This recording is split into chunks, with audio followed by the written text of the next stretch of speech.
Caminhar pode ser a melhor forma de se conhecer. Vem com Andréa Prestes no projeto Caminhos pelo Mundo. Olá, caminhantes, peregrinas e peregrinos. Hoje nosso papo vai ser com o Magnus Casara, este peregrino que, para mim, é uma das inspirações do Caminho de Santiago, que me acompanhou desde o início dessa aventura aí de livros, palestras. O Magnus sempre me apoiou e esteve presente. Tudo bem, Magnus? Bem-vindo! Olá, minha querida amiga peregrina Andréa, e também a todos os peregrinos que vão estar nos assistindo. Tá? Muito bom aqui falar com vocês de uma forma assim descontraída, tentando repassar um pouco dos aprendizados, do sentimento, das emoções do caminho. Né?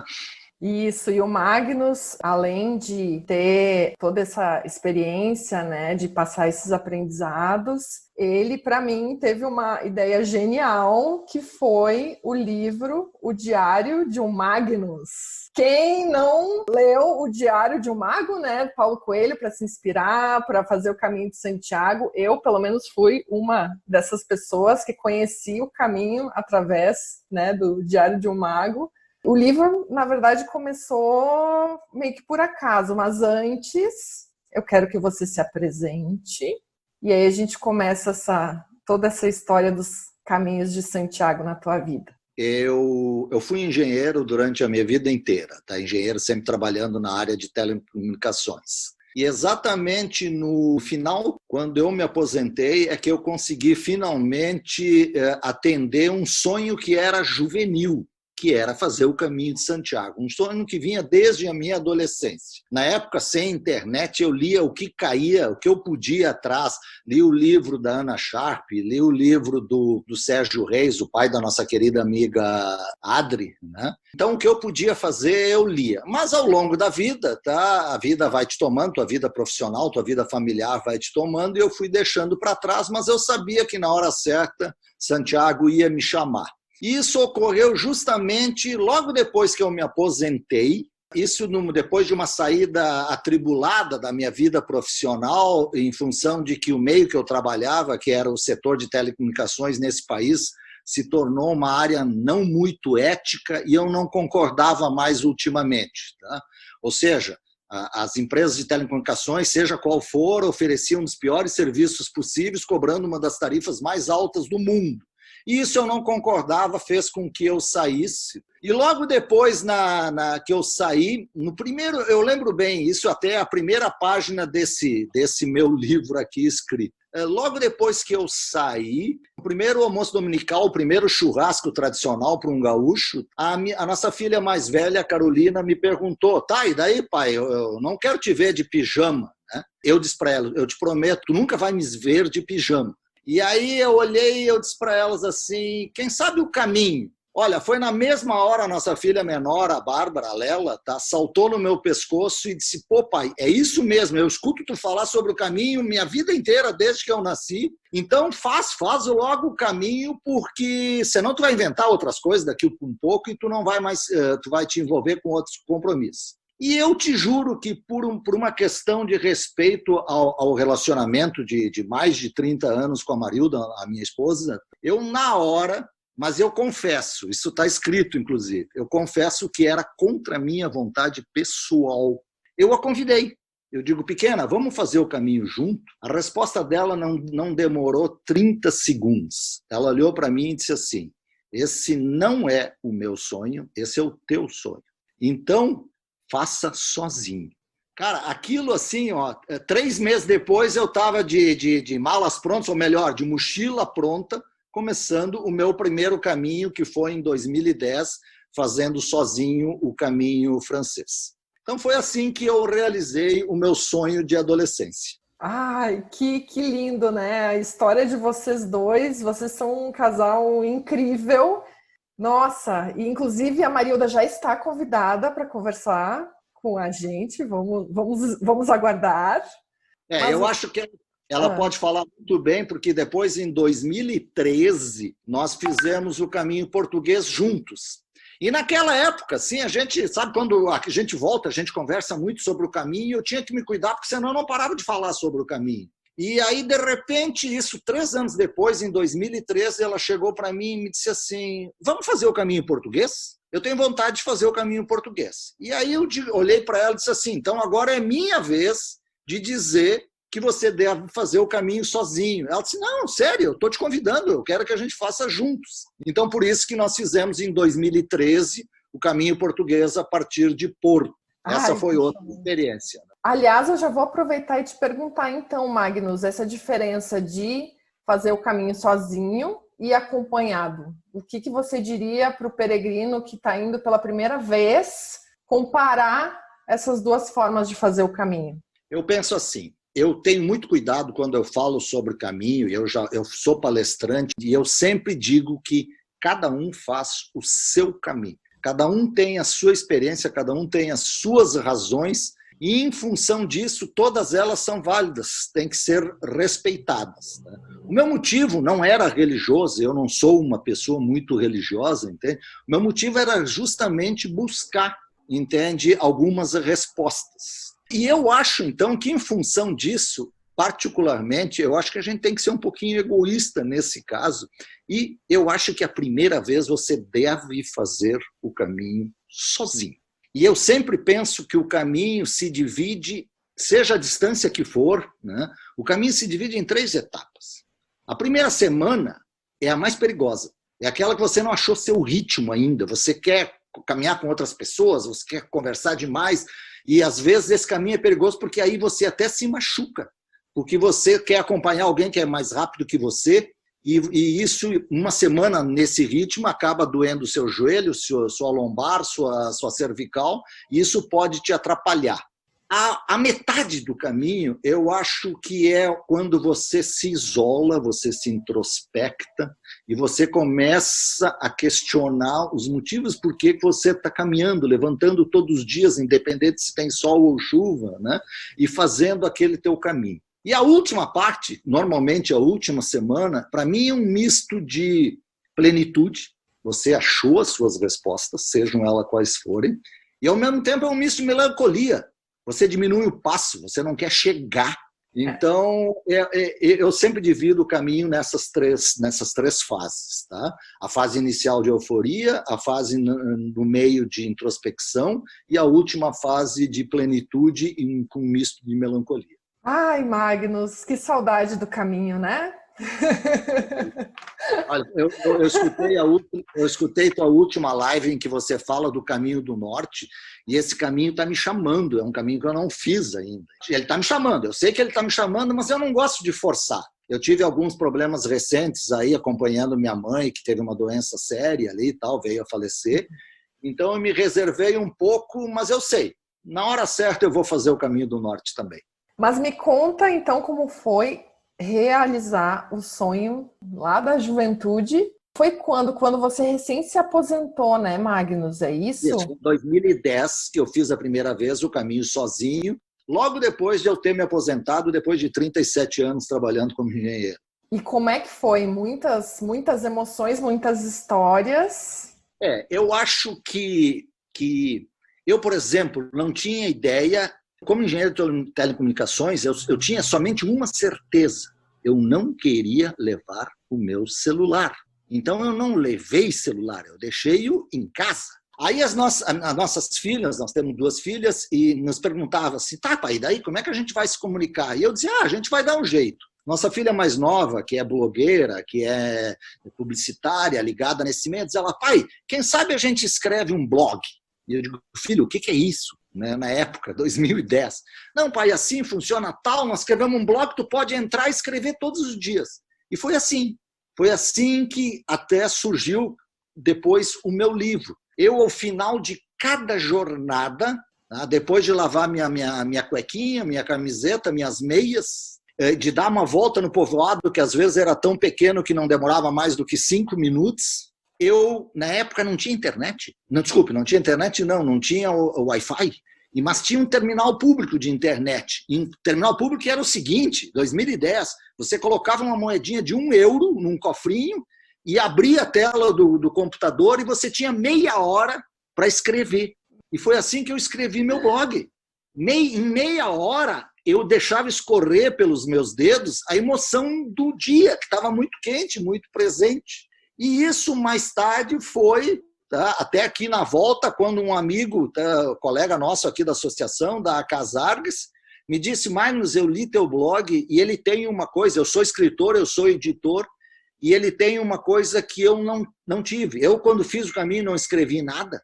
E agora eu quero escrever um livro, e quando eu sento para escrever, eu sinto que falta emoção, porque vira só um diário. E eu não quero escrever um diário, eu quero escrever um livro com emoção. E aquilo que você escreveu no seu blog, ele olhou para mim e disse assim: se tu não usar esse material, eu vou usar para escrever o meu livro. Entende? Então foi assim que eu comecei, a partir daí sentar, pesquisar, porque eu queria também escrever no meu livro. Eu não queria só reproduzir o que eu tinha escrito no blog, eu queria também contar que o caminho não é uma coisa que surgiu do nada de hoje, ele tem 1000 anos de história, entende? E depois ele tem 1000 anos de peregrinos escrevendo e contando lendas. Então eu sempre digo que o caminho tem história e tem lendas. Então eu pesquisei muito para escrever também assim a história de cada trecho, de cada local. Então foi isso que eu procurei escrever aqui nesse livro. Ou seja, um pouco da história e um pouco das minhas emoções, dos meus sentimentos e dos meus aprendizados. Como tem aprendizado. Todo dia, no final do dia, você sabe que você aprendeu alguma coisa, né? Tem uma história que você me permite, Andréia, tá? Claro. Eu queria contar, vou tentar contar breve algumas histórias que mostram, que refletem um pouco desse aprendizado. Eu estava chegando em Los Arcos e eu cruzei com uma senhora de idade e passei por ela. Eu vi que ela estava com uma bandagem no joelho e mancando. E disse simplesmente aquela tradicional cumprimento, buen camino, né? Quando eu passei por ela, eu vi ela mancando, eu digo: para lá. Passei por ela e digo assim: mas que falta de educação, uma senhora de idade. Aí eu me virei e voltei para ela e digo: a senhora está bem? Aí diz ela: estou com um pouquinho de dor no meu joelho e tal e tal. A senhora trouxe a sua farmacinha? E ela disse: não, eu não tenho nada. Digo: minha senhora, vamos parar aqui nessa árvore, nessa sombra aqui, posso olhar o seu joelho? Tira uma bandagem, ela devia ter torcido o joelho estava um pouco inchado. E eu disse para ela: minha senhora, eu sou brasileiro, eu fui engenheiro, e eu tenho aqui uma pomada milagrosa dos índios da Amazônia, que nada, era uma pomada de bálsamo qualquer dessas que a gente manda fazer na farmácia aqui, né? Digo: eu posso passar no seu joelho? Diz ela: pode. Tá, passei aquela pomada, esfreguei aquela pomada, aquele joelho esquentou, enfaixamos de novo e ela disse: já estou me sentindo melhor. Eu digo: tá.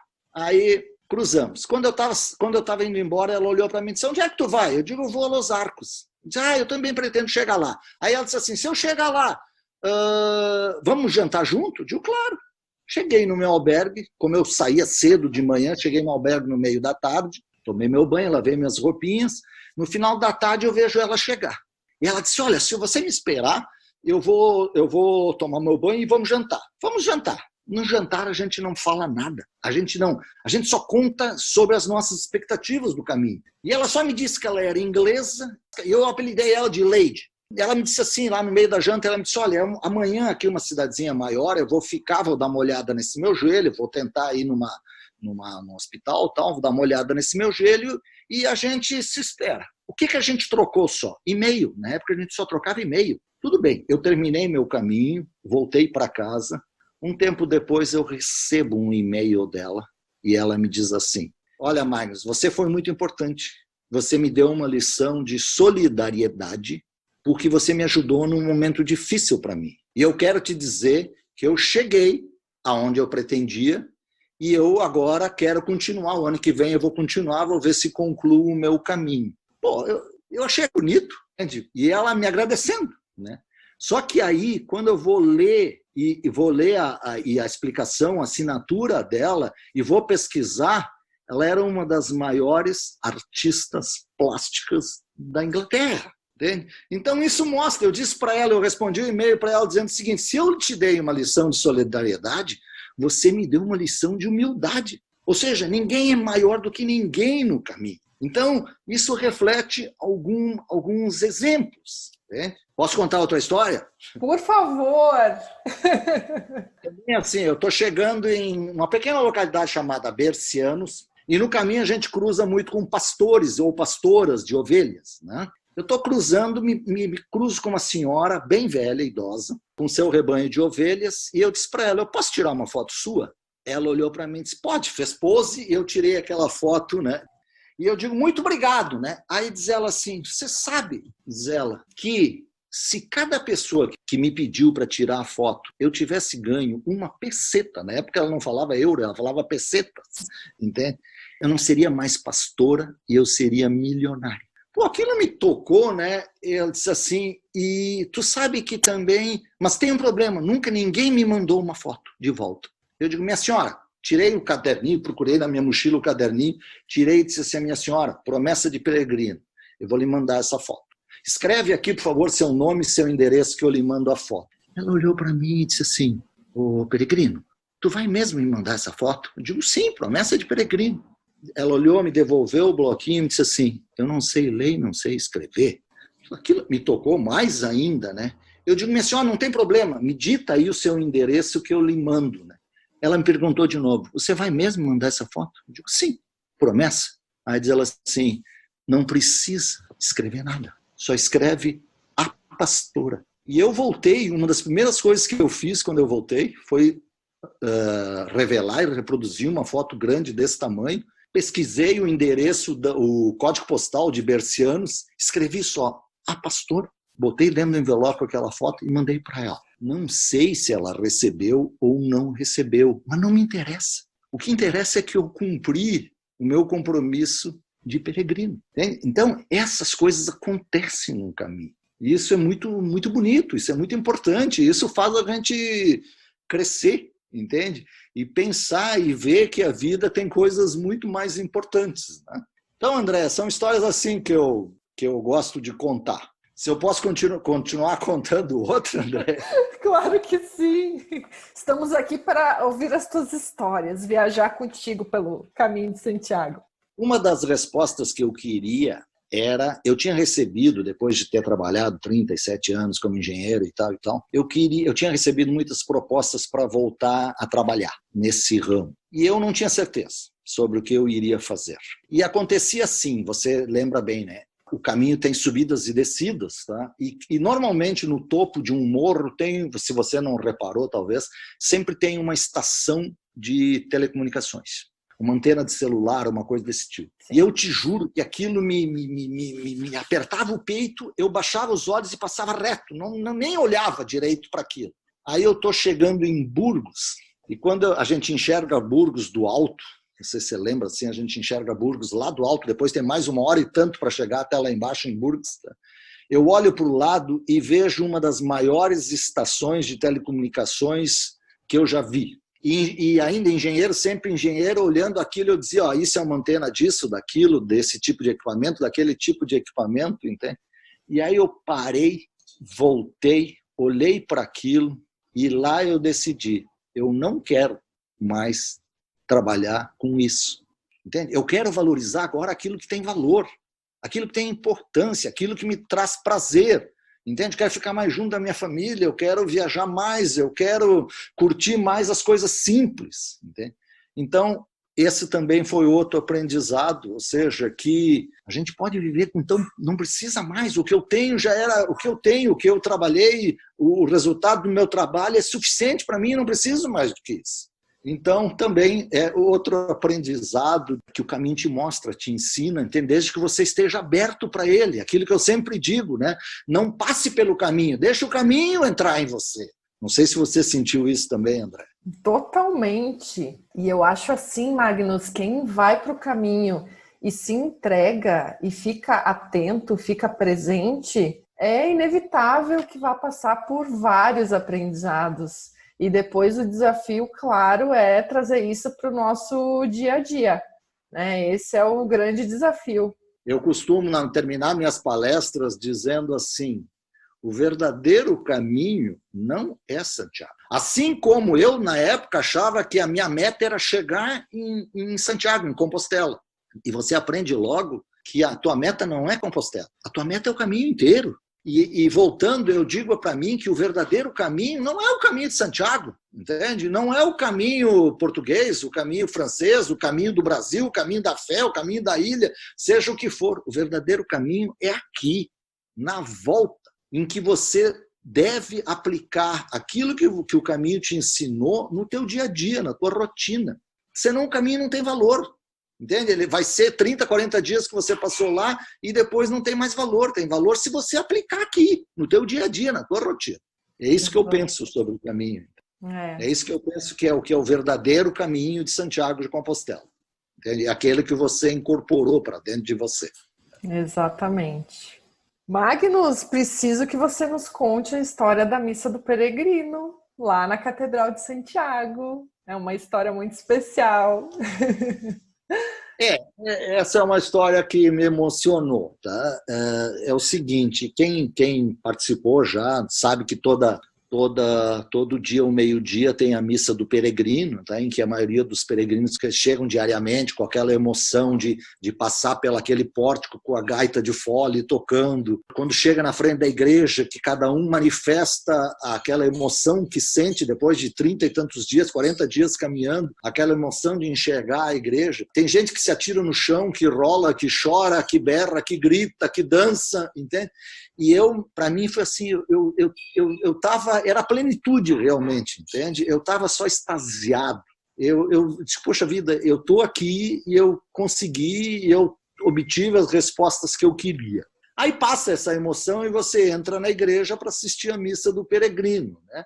E eu estava com o meu cajado, na época você não pode levar, não podia entrar com a mochila, eu entrei só com o meu cajado, fui me esgueirando, me encostei numa coluna e de repente vem uma freirinha para mim e diz assim, és peregrino? Eu digo sim. Aí assim del camino a pé? Eu digo sim. Quantos dias? E eu digo 34 dias. E ela disse assim, viene comigo. E me puxou pelo braço e me disse assim, eu não sei, ela disse assim, foste elegido, tá, como peregrino do dia. E ela me colocou no altar, na frente ali do altar, entende? E eu passei o resto da missa desandando, me desmanchando, chorando, porque era uma emoção muito forte. E o interessante é que depois, logo em seguida, tá, eu comecei a receber e vi uma foto que um amigo meu que sabia que eu ia chegar na igreja estava olhando na televisão, que as câmeras da igreja mostram, né, diariamente, né? E ele estava me dizendo, e ele depois me telefonava quando nós conversávamos, quando eu liguei aqui para casa, entende? A Marilda e minhas filhas diziam assim, pai, a gente te viu, tu estava lá no altar, na frente. E eu não imaginava isso. Então, essa é outra história que me emociona. Ai, que lindo, Magnus. Nossa, que honra, né? Que honra, meu Deus. Nesse caminho, eu sei que você teve algumas dificuldades. Teve uma parte muito, muito fria, né? Acho que foi a última semana que foi bastante fria. Foi no caminho francês, né? É que eu fui assim, eu tinha a ideia de fazer o caminho em setembro e a Marilda, minha esposa, ia fazer um curso na França. E enquanto eu fazia o caminho, ela fazia o curso lá na França e depois nós nos encontrávamos. Mas aí o meu irmão menor resolveu casar de última hora, tá? E marcou a data de casamento para o mês que eu estava programado para viajar. Entende? E eu era o padrinho. A minha esposa nem participou do casamento dele, entende? A Marilda, e foi lá porque ela já estava arranjada com o curso dela lá na França. E nós fizemos, então eu retardei, eu acabei fazendo o meu caminho em outubro. E depois se alongou para novembro, assim como eu peguei lá 40 graus no início, eu peguei -4, -5 graus na região do Cebreiro, com muita neve. Eu peguei muito frio, muita dificuldade nesses trechos, em função de que já era novembro. Foi quase no final de novembro quando eu cheguei em Santiago. Então, realmente, você passa por esses perrengues, mas faz parte, entende? É aquilo que eu disse antes. Às vezes você se pergunta, o que me faz levantar? Você acorda de manhã num albergue, entende? Muitas vezes não tem nada, não tem o café da manhã, você tem que ir no boteco da esquina comprar alguma coisa, ou então olhar o que tem dentro da tua mochila, tá? E está chovendo lá fora, está frio, e vocês perguntam, o que te faz? O que te faz levantar e seguir, caminhar? Então é a tua determinação, é a tua perseverança. E é isso que faz o caminho. Para mim, o que faz o caminho, o que faz a gente incorporar, são essas dificuldades de você dia a dia repetir, entende? Essa história de você levantar, caminhar, cansar pra caramba, entende? Cuidar muito dos seus pés para que ele não crie bolhas. É aquilo que eu sempre digo. Hoje, quando eu dou palestra, as pessoas perguntam, bota o tênis. Eu digo, lá vem a tradicional pergunta. Eu digo, faça cada um. Eu sei que você gosta de tênis, por exemplo, eu gosto de bota. Tá? Para mim, eu me sinto mais seguro com a bota. Agora, para mim, mais importante do que bota ou tênis são as meias. As meias que você usa. Use 2 meias, uma fina e uma grossa. Daquelas meias que não pop nas meias, daquelas meias que o suor sai para fora. Unte os seus pés a cada manhã. Passe vaselina, gaste um tempo, faça que nem os coreanos. Eu admirava os coreanos, entende? Levavam mais de meia hora lambuzando aqueles pés antes de botar a bota, né? Ou o tênis. Então, isso são aprendizados ou são coisas práticas que o caminho nos mostra, né? E você quer contar um pouquinho do caminho português ou vamos deixar tudo para Marilda? Não, vamos deixar para a Marilda. Vamos deixar para a Marilda, então. Aí ela vai ficar na obrigação. Como eu disse, realmente nós fizemos juntos o caminho português. Na época era 2013, ainda tinha aquela história que aquele trecho de Lisboa até Porto não era muito bem sinalizado, não tinha muita infraestrutura. A gente resolveu fazer de Porto. Fizemos ele com muita calma. Até tenho uma dúvida, eu vi você falar esses dias, você falava alguma coisa entre 230, 240 quilômetros. Nas minhas contas, o caminho central português tem 280 quilômetros. Nós fizemos em 13 dias, ou seja, de forma bem calma, tranquila, entende? Curtindo, porque a Marilda é muito mais ligeira do que eu. Então, muitas vezes era assim, cada um no seu ritmo, a gente saía junto de manhã, mas só se encontrava à noite, no final do dia, em tal albergue, né? Porque cada um fazia seu ritmo, cada um acompanhava. Eu sou mais contemplativo, eu gosto de parar, entrar, olhar numa igreja. Eu não gosto de igreja lotada, não gosto de missa, mas eu gosto de entrar em igreja. Então, eu entrava em igrejas, olhava, tirava foto. Então, é assim, entende? Mas deixa a Marilda falar sobre o caminho português. Que eu só digo que ele é muito bonito, entende? Ele é muito preparado, os albergues são novos, ou pelo menos eram novos, tá? Muito bem sinalizado, os povoados muito aconchegantes, né? Cidades fantásticas, tipo Ponte de Lima, tipo Pontevedra. Então, mas deixa ela contar tudo isso, deixa ela contar as emoções do caminho português. Inclusive, eu lembro muito bem que vocês fizeram em 2013, eu fiz em 2016, e eu usei várias dicas que você me passou, e uma delas foi essa, de começar do Porto, e se possível também ficar na cidade do Porto, né? Conhecer a cidade, que é lindíssima. Eu acho fantástico. Também pegar um metrô logo para sair de Porto, porque aquele primeiro trecho até Vila do Conde é como se você caminhasse de Porto Alegre a Canoas, entende? É na beira de uma rodovia muito movimentada que não tem graça nenhuma, né? Então, pega esse trecho, faz de metrô, comece a partir de Vila do Conde, que aí você já está no meio rural e já se sente mais em harmonia, mais em contato com a natureza mesmo.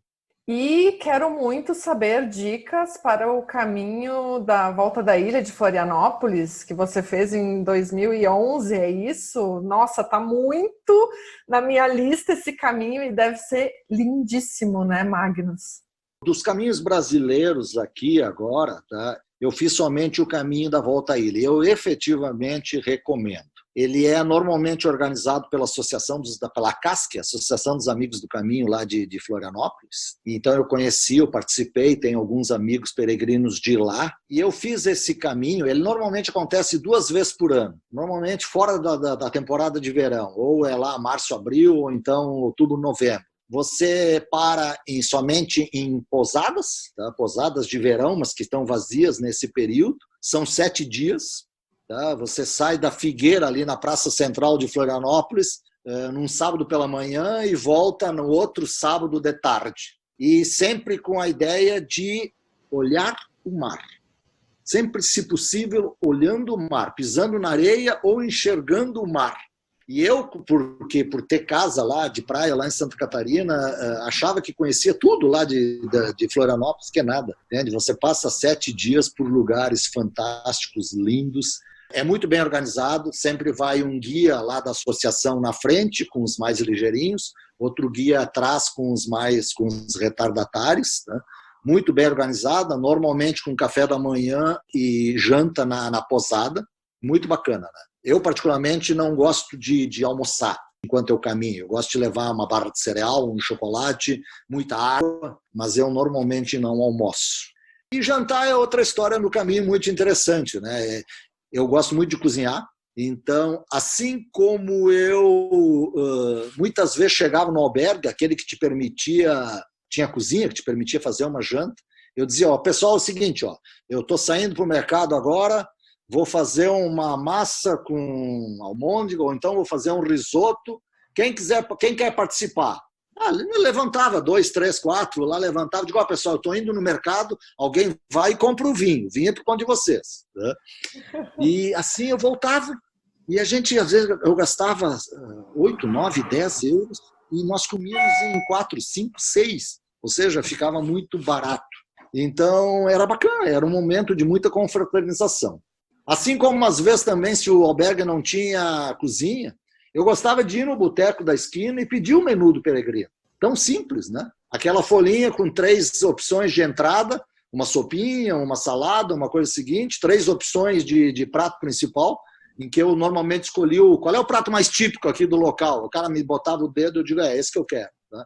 E uma sobremesa que era um flan, uma gelatina, um arroz de leite, coisa desse tipo assim. Então também são experiências, você conviver com a comunidade local, eu acho que é muito importante, né, André? Exato, e incluído aí no menu do peregrino, água ou vinho, né? Sim. Mesmo preço, mesmo preço. Não, e depois, independente se você está em 2, ou em 3, ou em 4, uma garrafa de vinho e aquela cesta de pão de casca dura vem sempre, né? Ah, que maravilha! Magnus, nossa, achei tudo maravilhoso. Não sei se você lembra de mais alguma questão. Não, eu acho que, como eu disse, né, eu escrevia tudo isso no meu blog, tá? Que ainda está presente, mas também está escrito no meu livro. Entende? Aqui fica pessoal, eu escrevi esse livro, eu não tinha interesse nenhum de ganhar dinheiro com esse livro aqui, entende? Ele é todo com as minhas fotos. Se alguém tiver interesse, me escreva, me manda no particular, no privado, um pedido que eu faço o maior prazer, eu encaminho um exemplar com muito orgulho, tá? E com muito carinho, tá ok? E como é que o pessoal te encontra, Magnus? Qual é o melhor canal? E-mail, Facebook, Instagram? Não, pode ser no Facebook mesmo, pode ser no Magnus Casara, tá? No Instagram também, tá? Pode me escrever, sem problema nenhum, tá? Que se alguém tiver interesse, eu repasso esse livro aqui com todo o carinho. Ótimo, perfeito. E sobre isso, tá, pessoal? Os livros da Andréia, os 3 livros da Andréia, são incríveis, fotos lindíssimas, fotógrafa de primeira linha, top que ela é, entende? Fotos lindíssimas e textos oportunos, curtos, mas oportunos, entende? Não deixem, ela tem 3 livros, entende? Dos 3 caminhos, né? O francês, o português e o do norte. Eu leio aquele livro do norte lá, começo a me coçar, entende? Porque eu vou chegar lá, eu vou fazer o caminho do norte. E eu vou aproveitar aqui também e fazer um agradecimento que o Magnus sempre teve apoiando as campanhas de financiamento coletivo dos 3 livros. O Magnus estava lá na minha primeira palestra, lembra? Lá naquela galeria na Avenida Bagé. Sim, lembro. E nossa, é muito, muito bom, né? A gente se receber esse apoio. Muito obrigada, Peregrino.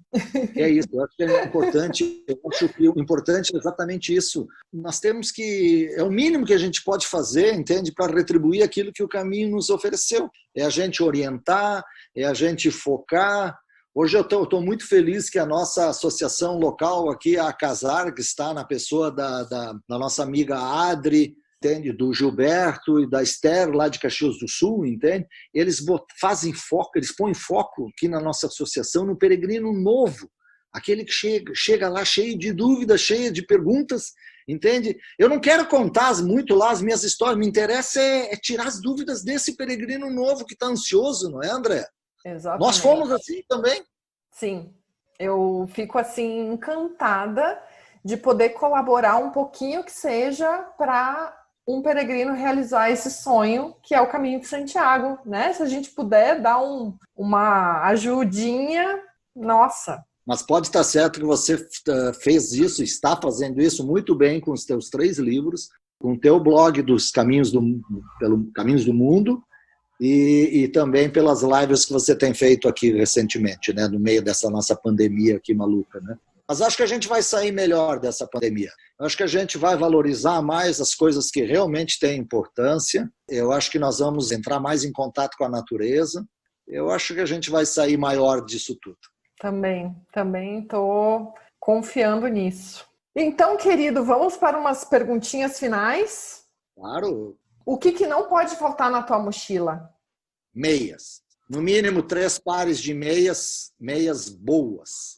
3 pares de meias finas, 3 pares de meias grossas ou não? Como é que você faz? Eu levei somente 2 pares de cada. 2 pares de meias finas e 2 pares de meia grossa. Ou seja, eu só tinha aquelas que eu usava no pé, que eu tinha que lavar no final do dia. E esse é um outro recado, entende? Eu já fiz... hoje em dia, a minha mochila, tá? A primeira mochila, ela pesou... Eu saí daqui com 11 quilos. Depois de 3 dias, eu despachei 3 quilos, tá? Para Santiago. Quando eu digo despachei, porque eu vi que eu não ia precisar. Eu tinha levado bota e tênis. Eu disse, para quê? Eu vou precisar só da bota. Então, despachei meu tênis. Camisetas. Hoje, minha mochila pesa 5, 6 quilos no máximo. Isso é a lição do desapego. Entende? Você não precisa mais do que isso. A gente vai aprendendo, né, Magnus? Uma trilha sonora para caminhar. Reiki, Beatles, Elis Regina, eu ficaria por aí. Ai, amei. Se você pudesse só dar uma dica, a tua dica mais valiosa para os peregrinos que estão indo pela primeira vez, qual seria? Não se planeje muito. Leia. Leia bastante, se informe, pesquisa, mas não faça o que eu fiz. Por exemplo, eu, metido a engenheiro, saí daqui com dia 1, eu vou daqui até lá, dia 2 daqui até ali, dia 30 e poucos, eu vou daqui até ali. No segundo dia eu rasguei tudo, joguei tudo fora. Deixa o caminho te levar. Deixa o caminho te levar, deixa o caminho entrar em você. Leia bastante, se informe, mas deixa ele te levar. O dia ideal de caminhada tem? Tem momentos só para ti. Mesmo que você saia de manhã com algum colega, alguma amiga, entende? Nisso o caminho ele te propicia, você encontra pessoas do mundo inteiro. Não tenha medo de línguas. Por exemplo, eu falo inglês fluente, eu falo arranho no espanhol, arranho um pouco no italiano, mas não interessa. Se você não tiver dificuldade com outras línguas, faça mímica, entende? Abra teu coração. Então, é isso para mim. Eu acho muito importante, se você sair com alguém, mas depois busque, num determinado momento do caminho, busque aquele momento diário só para você. Então, o caminho tem que ter momentos só seus de reflexão. Isso eu acho muito importante. Além do teu livro, que outro livro de relatos do caminho você indicaria? Ou algum filme? Ainda, para mim, a Bíblia é o livro do Sérgio Reis, totalmente desatualizado hoje em dia, porque ele escreveu lá no final, no século passado ainda. Ele, para mim, foi a Bíblia do caminho. E filme. Eu tenho visto muita bobagem em termos do caminho, em termos de filmes. Tá? Mas eu recomendo The Way, tá? O Caminho, tá? Um filme muito sério e que realmente reflete, para mim, o espírito do caminho. E se você puder resumir em uma frase assim, o grande aprendizado de ser peregrino, qual seria esse aprendizado? Eu acho que você tem aprendizados diários. Você tem lições de desapego, isso eu acho muito importante. Ou seja, foque naquilo que te traga satisfação. Satisfação pessoal, entende? Olhe para dentro de você. Olhe para o seu coração e deixe o teu coração falar o que é importante para você hoje. E persiga isso, vá atrás disso. Isso eu acho que o caminho me ensinou. Eu buscava essa resposta. Essa resposta que me conduz até hoje, depois de tantos e tantos anos. É buscar as coisas que me trazem satisfação pessoal, entende? As coisas que me trazem prazer e que são normalmente coisas muito simples. Magnus, querido, muito, muito obrigada. Foi maravilhoso. Então, para quem quer te encontrar, Magnus Casara, né, nas redes, quer falar mais uma coisinha? Não, eu só queria realmente, André, você sabe que eu te tenho no coração, tá? Você é uma peregrina que eu tenho um carinho muito grande, tá? Admiro o teu trabalho, admiro o teu esforço, entende? Que você faz através dos seus livros, através das suas lives, entende?